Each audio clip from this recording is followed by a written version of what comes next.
मी सध्या लोणार तालुक्यातील पांगराडोळे परिसरामध्ये आहे। लोणार तालुक्यामध्ये काल जो ढगफुटी सदृश्य पाऊस झाला त्या पावसामुळे म्हणजे 5 मंडळामध्ये या तालुक्यातील ढगफुटी सदृश्य पाऊस झाला आणि या पावसामुळे या लोणार तालुक्यातील 5 मंडळामध्ये पूरसदृश्य परिस्थिती निर्माण झाली होती। आपण जर पाहिलं तर या पुरामुळे शेतकऱ्यांच्या शेताचं कसं नुकसान झालंय। अक्षरशः नदी नाले एकत्र झाल्यामुळे शेतकऱ्यांच्या शेतामध्ये या नदी नाल्यांचं पाणी शिरलं आणि सोयाबीन पीक जे आहे ते अक्षरशः खरडून गेलेलं आहे। सोबतच तूर असेल, कपाशी असेल, भाजीपाला असेल, या संपूर्ण पिकाचं नुकसान झालंय। एवढंच नव्हे तर शेती जी आहे शेतकऱ्यांची खरडून गेलेली आहे। अक्षरशः जी सुपीक जमीन होती ती आता नापीक झालेली आहे, अशी परिस्थिती या ठिकाणी आहे। तर अनेक शेतकऱ्यांच्या शेतातील जो गाळ आहे, गोटे असतील, ते सुद्धा दुसऱ्याच्या शेतकऱ्याच्या शेतामध्ये या ठिकाणी येऊन साचलेले आहेत। अशी भयानक परिस्थिती जी होती कालची या भागामध्ये होती। अक्षरशः शेतामध्ये मोठमोठे खड्डे पडलेत। आता भविष्यामध्ये या शेतकऱ्यांना आपली शेती जर दुरुस्ती करायची असेल, पेरायची असेल तर पैसा लागणार आहे। मात्र या भागातील शेतकऱ्यांनी अगोदरच दुबार पेरणी केलेली आहे, कारण की या पूर्वीसुद्धा म्हणजे महिनाभरापूर्वीसुद्धा या भागामध्ये ढगफुटी सदृश्य पाऊस झाला होता आणि यामुळे शेतकऱ्यांचं मोठं नुकसान झालं होतं। त्याचे पंचनामे झालेत, मात्र शेतकऱ्यांच्या हातामध्ये अद्यापही सरकारनं दमडी दिली नाही। आता तिबार पेरणी या शेतकऱ्यावरती करण्याची वेळ आली आहे, मात्र शेतीचं सुद्धा नुकसान झाले। आपल्यासोबत बशिरे साहेब आहेत, आपण त्यांना विचारू की नेमकी काय परिस्थिती होती कालची आणि काय शेतकऱ्यांची मागणी।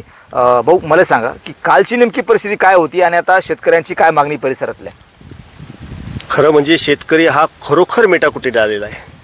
शेतकरी 2 वेळा यापूर्वी 2 वेळा पेरणी केली हो।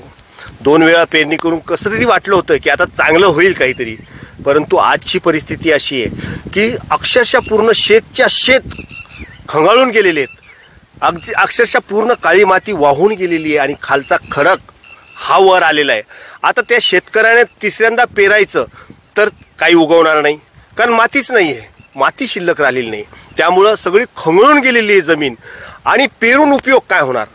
म्हणजेच जी माती होती, ज्या मातीमध्ये बी उगवतं ती मातीच राहिली नाही आहे।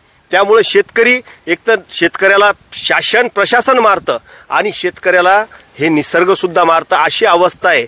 आणि हे आजचं हे जे सरकार आहे हे खरोखर असंवेदनशील सरकार आहे। 2 वर्षापूर्वी अशीच ढगफुटी झाली, तेव्हा पंचनामे केले परंतु कुठली मदत मिळाली नाही। गतवर्षीसुद्धा अशीच ढगफुटी झाली, पंचनामे केले, कुणाला 1 रुपयाही मिळालेला नाही आहे। जर असंच असंवेदनशील सरकार हा महाराष्ट्रावर राज्य करत असेल तर त्या शेतकऱ्यांना आत्महत्याशिवाय पर्याय राहत नाही। आता तुमच्या हातामध्ये हे जे तुरीचे पीक आहे, नंतर हे जे सोयाबीनचे झाडं आहेत, अशा पद्धतीची अनेक शेतकऱ्यांच्या शेतामधली परिस्थिती आहे। म्हणजे हजारो हेक्टर या परिसरातल्या शेतकऱ्यांची पिकं वाहून गेली, खरडून गेली जमीन। शासनाकडे काय मागणी असणार आहे थोडक्यात? फक्त आमची शासनाला विनंती आहे की तत्काळ यांचे पंचनामे व्हावे आणि पश्चिम महाराष्ट्रामध्ये ज्या पद्धतीनं सानुग्रह निधी देतो अगोदरच की बा पंचनामा होत राहील, परंतु थोडं त्या शेतकऱ्याला दिलासा म्हणून थोडीफार निधी देतात, त्याच पद्धतीनं शेतकऱ्यांना तत्काळ निधी देण्यात यावी आणि तत्काळ पंचनामे होऊन त्यांची नुकसान भरपाई देण्यात यावी, हीच आमची मागणी आहे। नक्कीच। तर हे होते शेतकरी बशिरे। त्यांचं एवढंच म्हणणं आहे की ज्याप्रमाणे पश्चिम महाराष्ट्रामध्ये तात्काळ म्हणजे नुकसान झाल्याच्या नंतर तात्काळ जे सानुग्रह अनुदान देतात, त्याच पद्धतीनं या बुलढाणा जिल्ह्यातल्या विदर्भातल्या शेतकऱ्यांसुद्धा तात्काळ सानुग्रह अनुदान द्यावं। नंतर पंचनामे केल्याच्या नंतर जी काय नुकसान भरपाई देता येईल शासनाकडनं तीसुद्धा द्यावी, अशी मागणी या ठिकाणी त्यांनी केली आहे। कॅमेरामन निलेश देशमुखसह गणेश सोळंकी, TV9 मराठी, पांगराडोळे, लोणार, बुलढाणा।